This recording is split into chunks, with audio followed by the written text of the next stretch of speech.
안녕하십니까. 오늘은 손주은에 대해서 이야기해 보겠습니다. 메가스터디 대표이사 회장, 그리고 대치동 사교육계의 전설, 이른바 한국에서는 서울, 서울에서는 강남, 강남 중에서도 대치동 하면은 사교육 1번지로 통하죠. 저도 사교육계 종사도 해봤기 때문에, 또 서울에서 두 아들이 이제 서울 대학을 다니고 있었기 때문에 서울에 가는 대로 견문을 넓히려고 대치동에도 가보고, 저기 대원외고에도 가보고, 그리고 그 유명한 음마아파트다 이렇게 강남 여기저기 견문을 넓히면서 다니는데, 대치동 역시 학원이 건물이 있었다 하면은 쭉 층층이 학원이 있더라고요. 그 학원가의 전설을 썼던 손주은. 자, 그런데 지난번에 추석 전날 노래를 했던 나훈아, 그리고 그 라이벌이라고 하는, 또 어떤 사람은 낮게 보는 경향도 있고 그런데, 남진, 그리고 오늘의 손주은, 공통점이 뭘까요? 예, 그렇습니다. 사회적으로는 성공했는데 부모는 인정하지 않았다는 점이 공통점입니다. 손주은도 부모가 이런 사교육에서, 사적 영역에서 황제가 되었지만 인정은 안 했다고 합니다. 그리고 나훈아, 본래 이름은 최홍기죠. 그 아버지는 선원이었는데 나훈아가 검사가 되기를 바랐다고 합니다. 그래서 끝까지 인정하지 않았다고 합니다. 그래서 그런지 나훈아도 다시 태어나면 이 힘든 연습, 그리고 가르치는 좋지만 반복해서 똑같은 연습을 해야 한다는 이 가수의 굴레랄까요? 인생. 다시 태어나면 그래서 가수가 안 된다고 한 걸 보면, 사회적으로 이렇게 칭송을 받는데 가황이라고 하고 사교육계의 전설이라고 하고, 남진도 역시 그 아버지는 인정하지 않았죠. 그래서 대학 가는 것도 그렇고 가수하는 것도 그렇고, 남진은 아버지가 또 국회의원까지 지낸 사람이라 더욱더 그랬죠. 그래서 그런지 이 사람들이 자기 하는 일에 대해서 그렇게 자긍심이 많은 면도 있지만 이중성이 있는 겁니다. 그래서 손주은도 매일경제에서 2015년에 이렇게 인터뷰하는 것을 보니까, 다시 태어나면 사교육계에 있지 않겠다는, 이른바 사교육 인생을 후회한다고 했습니다. 자, 손주은, 그 이름은 주님의 은혜. 이 이름에 종교적 냄새가 나잖아요. 기독교적 냄새가 나잖아요. 주님의 은혜.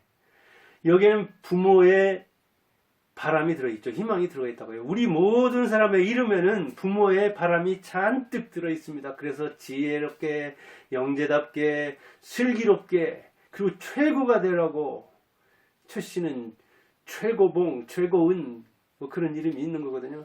제 이름도 마찬가지입니다. 형통할 형 하나가 제 이름입니다. 기는 이 돌림이니까요. 그 학렬을 제외하면, 성을 제외하면 형밖에 안 남는다고요. 그 수많은 글자 중에서 형 이렇게 이름을 지었습니다. 여러분 이름도 다 마찬가지입니다. 그 이름에 걸맞게 삽니까?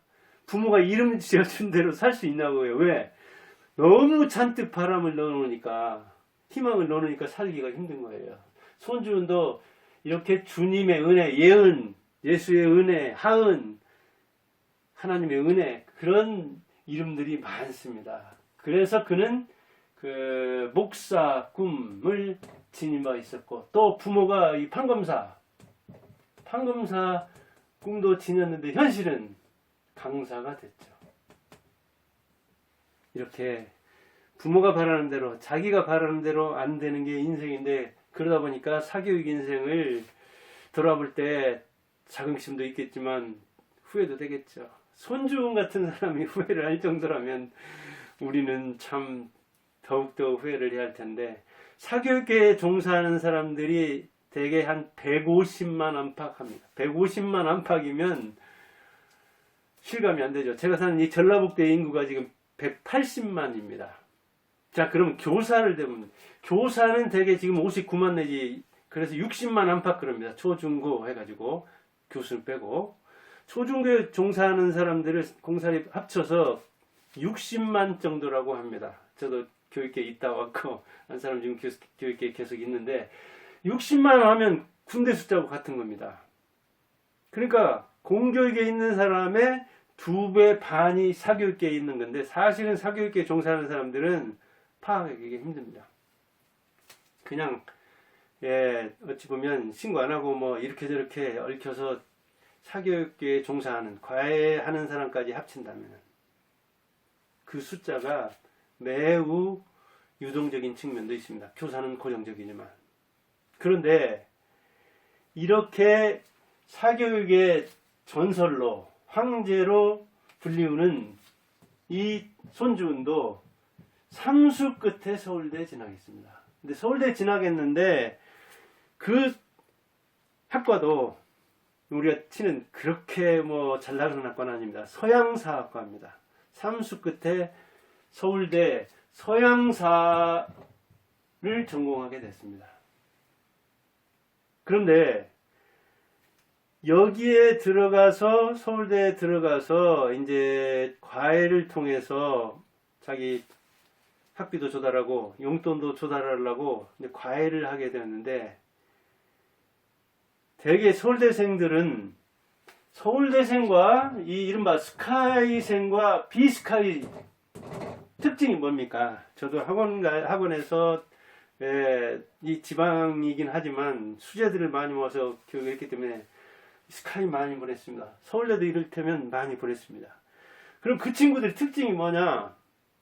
지금은 이제 그 정시가 한 40%고 수시가 60%이기 때문에 제가 학원하던 이 90년대하고는 또 다르죠. 그때는 아마 정시가 한 80% 안팎 됐을 겁니다. 그 사람들의 특징은, 서울대 가는 사람들의 특징은 골고루 다 잘한다는 겁니다. 모든 과목을. 그래서 이렇게 삼수 끝에 가기는 했지만 손주는 학교에 다니면서 전 과목을 과외를 했습니다. 그리고 졸업에서도 고시를 볼까 말까 하다가 하던 그 습관, 그 관성에 의해서 계속 사교육계에 있게 되죠. 근데 이 사교육계에서 전 과목을 강의를 하기를 약 10여 년이나 했습니다.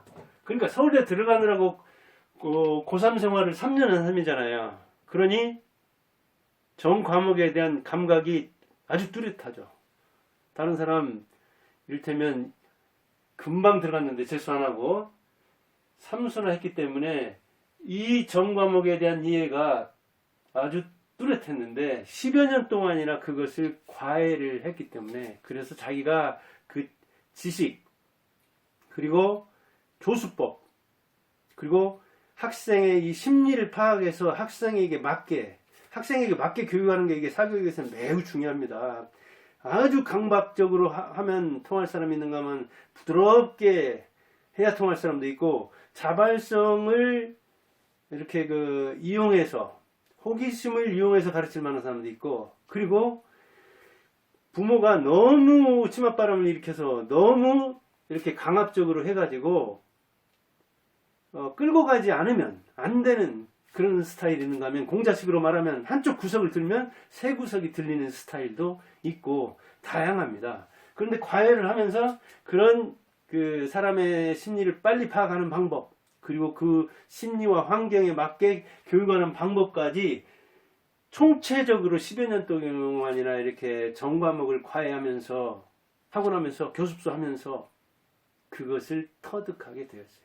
이게 전반적인 기초를 튼튼하게 하는데 그 손주은에게는 매우 대단한 거죠. 옛날 그 선비들의 뭐랄까요 교양은 사실은 문사철이었죠. 문학, 역사, 철학 이걸 겸하는 게 옛날 사람들이었다고요. 그러니까 손주은 같이 전반적인 지식을 총체적인 지식을 교양으로 가지고 있고 그리고 그걸 가르칠 수 있는 역량을 가진 사람이 옛날 선비였고 훈장이었다고요. 그런데 사실은 학교에 시험 쳐가지고 들어가는 것과 또 학생들을 가르치는 것은 쉬운 문제가 아닙니다. 가르치려면 훨씬 더 정확히 알아야 됩니다. 그리고 쓰려면, 그러니까 가르치는 것도 공부요. 쓰는 것처럼 또 좋은 공부도 없습니다. 쓰려면 정확해야 됩니다. 이건 더욱더. 그런데 손주는 그런 작업을 이 대학 들어가는 것까지 따지면 약 13년 동안 튼튼히 했습니다. 그러니까 전체 과목에 대한 바탕을 매우 견고하게 다졌다는 이야기죠. 그 다음에 이제 사탐으로 가게 됩니다. 그래서 그 유명한 손사탐이라는 별명을 얻게 됩니다. 한마디로 총체적인 기반을 쌓은 다음에 이 전문성을 추구하니까 매우 그 교육을 전반적인 바탕 위에서 전문성을 추구하는 그런 교육을 할 수 있었죠. 저도 뭐 국어국문학과 국어교육을 한다고 했는데 이게 이제 문학이라고 한다면은 사실은 문학만 해도 뭐 고전이다, 현대다 그렇게 나옵니다. 그리고 이제 국어에서는 국어다, 문학이다 이렇게 또는 이제 비문학이다 이렇게 나눠지는 거예요. 문학 아닌 거 비문학이죠. 근데 문학도 고전과 현대가 나눠지고 그 중에서도 이제 시가 있고 뭐 수필이 있고 그다음에 소설이 있고 희곡이 있고 희곡과 시나리오 이렇게 나가는 거예요. 그걸 고전과 현대로 나가니까 문학만 해도 벌써 한 8갈래로 나눠지는 거잖아요.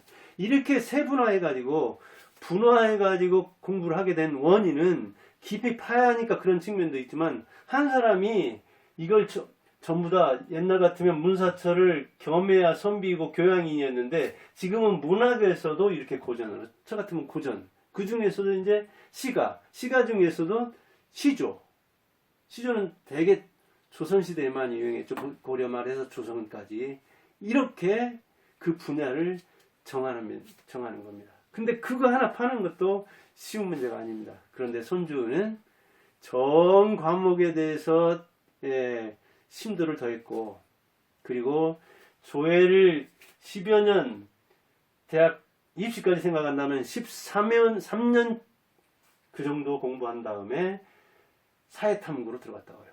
그러니 그 별명 손사탐처럼 이 사탐을 깊이 팔 수 있었고 그리고 이제 국어와 수학과 영어와 그리고 과학까지 아우르는 그런 지식을 사탐에다가 탑재할 수가 있었죠.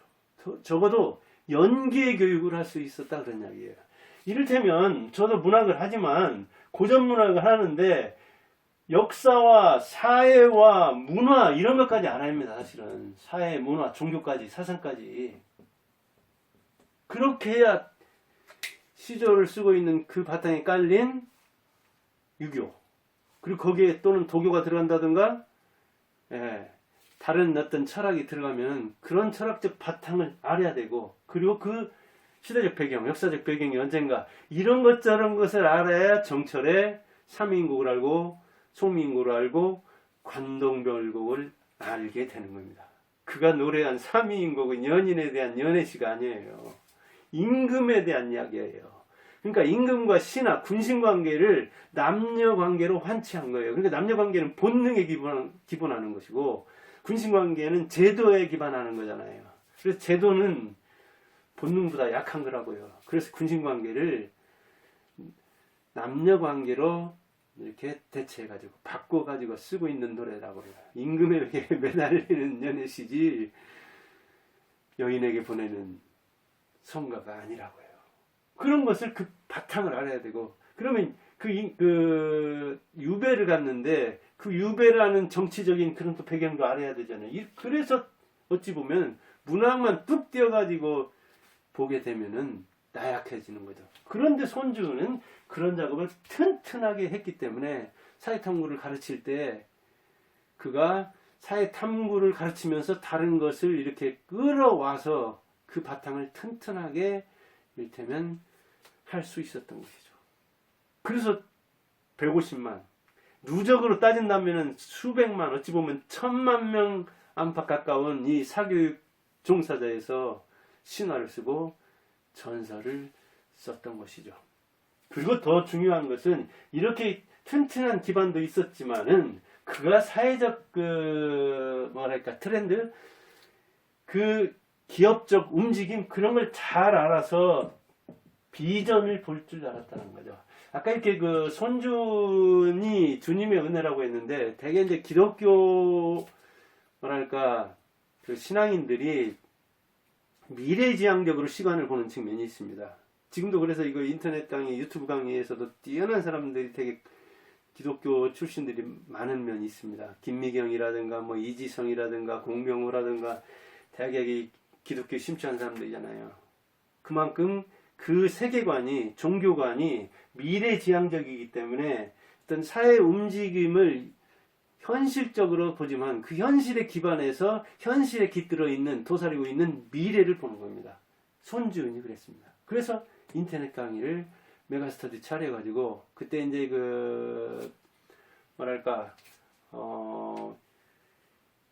2000년이니까 막 일어나기 시작한 세계를 본 거죠. 그가 인터넷 발명한 게 아니잖아요. 우리나라에서 인터넷 시작한 게 아니잖아요. 손주은이 인터넷 전문가는 아니잖아요. 그런데 그가 이 서양사 공부를 했지. 그리고 기독교에 심취했지. 그리고 사회 전반에 대한 이런 어떤 학문 전반에 대한 조예가 깊었지. 그리고 그가 전공한 게 사회지. 근데 동양사와 서양사 중에서도 서양사다 보니까 그가 이런 선견지명이 있었던 거죠. 그가 인터넷 기업을 차려서 지금 같은 이 비대면 교육이 활성화된 시대에 헐헐 알고 있잖아요. 물론 이제 이 진폭은 있고 우여곡절은 당연히 있었죠. 그렇긴 하지만 지금은 인터넷에서 이제 중고등학생만 겨냥하지 않고 공무원을 겨냥한다든가 일반인을 겨냥한다든가 이렇게, 그리고 교육 서비스는 최초의 코스닥에 상장해가지고 1조 안팎 가는 그런 기업을 키워냈죠. 그러니까 기업가로서도 대단한 역량을 보여줬는데, 그가 이 메가스터디라고 했는데 메가 트렌드도 있지만 마이크로 트렌드, 큰 흐름과 작은 흐름을, 이 악마는 디테일이 있는 거 아닙니까? 디테일한 부분과 이 거대한 부분, 거시경제와 미시경제를 같이 읽을 줄 아는, 그리고 실제로 그런 경영인으로서 수완을 보여주는 그 사람이기 때문에 지금까지 기업을 잘 이끌어오고 있죠. 그가 말하는 공부론은, 손준의 이 공부론을 보면은, 공부를 어떻게 하는 거냐? 학생들에 대해서 이제 강의할 때 많이 하는 이야기가 엉덩이로 공부하라. 오래 앉아 있어야 된다는 이야기죠. 제가 봐도 그래요. 공부는, 제가 수재들 보니까 공부는 잘하는 게 아니라 공부는 많이 하는 거더라고요. 공부는 잘하는 게 아니에요. 재능론을 펴는 사람이 있는데, 이 손주은도 노력론을 펴는다는 얘기예요. 노력이 아니라 진짜 엉덩이 붙이고 앉아 있어야 된다는 이야기. 양질변환 그러잖아요. 양질전환. 양이 있어야, 반복을 해야 거기에서 지혜와 통찰이 생기고 그 다음에 창의성도 생긴다는 이야기입니다. 엉덩이로 공부하고 손으로 공부하라. 이제 손이라는 것은 감각기관을 이용하라는 이야기예요. 쓰면서, 말하면서, 들으면서, 보면서 이 오감을 이용하면은 총체적인 공부가 되잖아요. 감각을 이용하면 쓰면 손에 기억되고, 보면 눈에 기억되고, 들으면 기억되고, 만지면 촉감에 기억이 되는 겁니다. 이렇게 손을 이용하라. 감각기관을 이용하라. 그리고 감각기관을 많이 동원할수록 신체 어디엔가는 그게 남아있다. 그 다음에 머리로 공부하라. 머리로 가야 한다는 이야기예요. 자, 엉덩이가 지구력, 앉아서 이 반복, 지속, 그래야 된다면 감각기관을 이용해야 되는데, 이제는 머리, 지능을 이용하라는 이야기예요. 지능도 천부설이 있고 여러 가지 이야기 있는데, 손준이 특히 이제 강조하는 게 뭐냐면은 이 공부의 탈알은 유전자가 하는 것이다. 그 머리는 타고난다는 차원이 있는데 그가 타고난다는 그 머리 유전자 속에는 우리가 흔히 말하는 환경이 들어가 있는 거예요. 상황이 들어가 있는 거고 부모의 뭐랄까요 그 공부 바탕 부모가 그래서 교육 전문가가 돼야 된다 그런 이야기를 해요. 대개 이제 그 유태인들이 그렇게 최고의 지식 집단이 될 수 있었던 것에 대해서 유대인 엄마는 교육 전문가라고 하죠. 그리고 그것은 종교와 교육과 그 유대인의 역사가 같이 들어있다. 거기에 인생과 가치관이 같이 들어있다. 그래서 이를테면 유대인 엄마는 아이들 머리를 이렇게 감아줄 때 이 머리 위에 그 여호와의 하나님의 지혜가 깃들어서 이 아이가 잘 되도록 합시다. 그리고 몸을 이렇게 쫙 쓸 때는 이 몸은 주님에게 받은 선물인데 이 몸에 좋은 어떤 그것을 먹고 튼튼하고 건강해서 이 몸이 영광이 되도록 우리 가족에게 신의 영광이 되도록 해주십사. 그리고 이제 다리 밑으로 쫙 내려가서 이렇게 성기를 씻는다니까 다리에 쓰실 때는 이 귀중한 뭐랄까요 귀중한 보배로운 그곳을 잘 지키도록 하고 이 종족이 보존되도록 하고 다리를 씻으면서는 이 다리로 사방을 뛰어다니면서 우리 나라와 우리 민족과 그것을 빛낼 수 있는 튼튼하게 다리로서 여기저기 다니면서 그런 그 바람직한 일을 하면서 전파할 수 있는 나에게도 좋고 가족에게도 좋고 민족에게 좋은 그런 일을 하게 해주십사. 그렇게 한다는 거예요. 머리부터 발밑에까지 쭉 따라가면서 신체 부위에 해당되는 그 뭐랄까요 기원, 감사, 그리고 축원 이런 것을 담아서 한다는 거예요.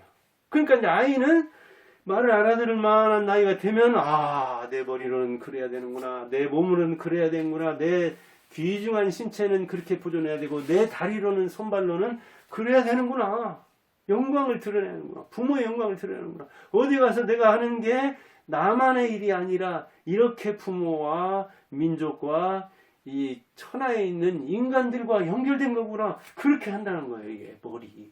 그래서 이 머리를 뭐랄까요 우리는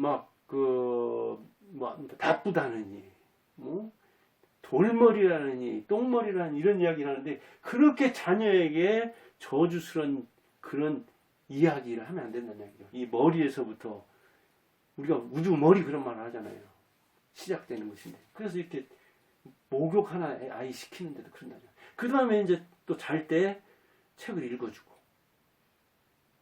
그러니까 우리가 이게 스마트폰으로 아이를 영상에 노출해가지고 부모가 그 책 읽어주고 책 읽는 모습을 보여줌으로써 자연적으로 그런 이렇게 끌어가게 한다는 이야기예요. 이렇게 머리를 통해서 지능을 활용하게 머리를 한마디로 굴릴 줄 아는 활용할 줄 아는 그 다음에는 어디로 가야 되냐? 종국은 가슴으로 가야 된다.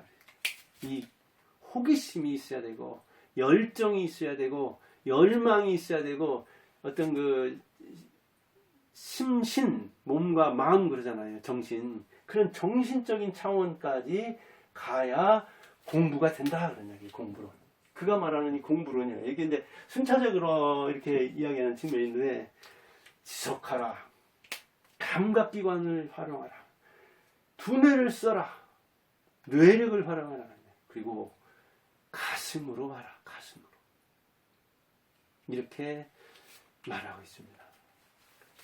그가 이제 여러 자기 경험과 학습 경험 그리고 교육 경험을 들고 그리고 그가 이 많은 학부모들을 보면서 그런 이야기를 했는데 공감할 부분이 많습니다. 그리고 그는 최고의 과외 선생님 누구냐? 자기 자신이다. 그러니까 자발성을 가지고 공부하는 사람 못 당하고 그리고 좋은 선생은 그렇게 학생의 자발성을 이렇게, 저도 그래요. 저도 사실은 어느 정도 기반이 닦이는 사람들을 봤거든요. 대개 중고등학생을 가르쳤고, 저는 거의 고등학생을 중심으로 가르쳤거든요. 그때까지 기반 닦인 사람, 한 17, 8년 안팎을 부모와 더불어 기반 닦은 사람을 당할 수가 없습니다. 현실적으로. 그 기간에 어찌 보면 인생 기반과 공부 기반이 닦이니까요. 그리고 그는 공부는 그래서 가정에서 시작한다 그랬어요. 가정교육이 중요하다 그 얘기예요. 학부모가 공부의 기반을 잡는 거라 그런 얘기예요. 근데 그냥 공부는 전부 다 사교육기관에서 하는 것이다. 공부는 이를테면 바깥에서 외주 산업으로 하는 것이지 이 내주 산업, 가정에서 부모가 하는 게 아니라는 거. 적어도 아까 그 유태인 봤듯이, 그래서 유태인들은 한 8살 될 때까지는 아예 글씨도 안 가르친다고 하잖아요. 그래서 이 감각을 키우는 거예요, 감각을.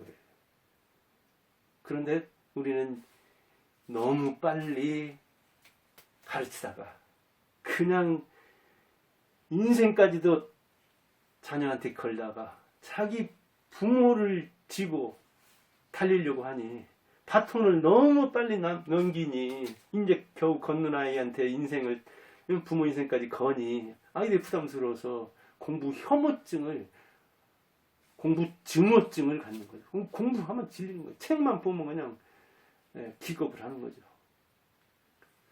스스로 과외 선생이 되도록 해야 되는데, 스스로 공부하도록 해야 되는데 자발성을 다 죽여놓죠. 그러니 공부 안 하는 거죠.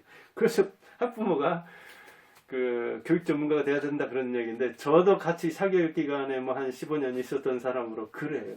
특히 엄마의 품격에 따라 자녀들이 파라는 영향을 받더라고요.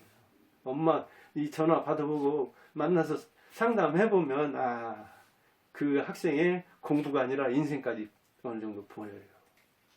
교육 전문가가 됩니다. 그래서 엄마 점수로 대학에 가야 된다는 그런 이야기까지 하는 측면이 있더라고요. 비유지만 맞는 측면이 있어요. 그는 이제 개인적으로는 그 교통사고 때문에 그 아들, 딸을 잃는 비운도 겪었고, 그러면서 이제 인간적으로, 신앙적으로 성장한 측면도 있고, 그리고 2015년까지만 해도 수백억을 학생이나 이렇게 다른 데 지원했다고 하더라고요. 사회에 많이 재산을 환원한 측면이 있죠. 그리고 뭐 학교를 설립하고 싶다든가 이런저런 이야기로 했는데, 그가 이제 뭐 이렇게 시대 상황이 또 변해서 이 건학 이념을 실현하기 힘든 상황이라 이제 어찌 될지 모르는데, 아무튼 뭐 재산이 어마어마하니까 뭔가 바람직하게 쓸기를 바랄 뿐입니다. 그는 어떤 사람으로 남기를 바라느냐? 이렇게 물어보니까 착한 사람으로, 적어도 나쁜 사람으로 기억되고는 싶지 않다. 그런데 이 사교육이라는 게 사실은 신분을 고착하는 측면이 있고, 이 상위층을 돕는 측면이 있거든요. 저도 그래서 사교육 시장에서 이렇게 나온 측면이 있거든요. 아무래도 사교육이라는 것은 뭐 은수저 이상이랄까, 그 돈을 지불할 수 있는 사람이 받는 측면이 있잖아요. 그런데 고급스러운 사교육일수록 그런 측면이 있는데, 그가 인터넷 교육을 하게 된 원인도 방방곡곡에 이 뭐랄까요, 교육의 평준화를 이루기 위해서 사교육을 통해서 이 신분을, 고급 신분을 재생산하는 데 기여하는, 그건 좀 바람직하지 않은 측면도 있잖아요. 철학이, 손준 철학도 그게 맞지 않았는가 보더라고요. 저도 좀 그런 측면이 있었습니다. 아무래도 공부 잘하는 사람들이 요즘에는 경제적으로 괜찮은 사람이 있고, 부모가 튼튼한 측면이 있고 그러더라고요. 그래서 저도 이제 이를테면 어려운 데서 삼류가 인류된 사람들을 칭송하는 이유가 바로 거기에 있습니다. 그러나 원래 잘 나갔던 사람이 이렇게 잘 나가는 사람도 뭐 소개를 하죠. 그래요. 착한 사람으로 기억되고 싶은 손주는 적어도 나쁜 사람이라고. 근데 이제 그 인터넷 평가는 엇갈리더라고요. 너무 뭐랄까, 카리스마가 있달까? 그리고 너무 이렇게 비속어라든가 이런 거 섞어서 하는 게, 그러고 쇼맨십이 뭐 이런 이야기를 하는데, 아무튼 현재 150만 사교육자 중에 최고라는 것, 이건 뭐 대단한 거죠, 대단한 거. 최고산이 전주에서만 잘 나가는 학원도 사실은 대단한 겁니다. 그게 쉽지 않습니다, 해보면. 그런 측면에서 오늘은 손준에 대해서 말해봤습니다. 61년생이고 6남매의 장남이고 경남 창원에서 태어난 사람이네요. 뭐 61년생이면 내년이면 환갑이겠네요. 뭐 이제 나이도 상당히 많이 먹었으니까 뭔가 인생을 돌아보면서 자기 그 과거와 현재와 미래를 정리하고 있을 것입니다. 그런데 그가 말하는 인생과 교육에 대해서 이야기해봤습니다. 감사합니다.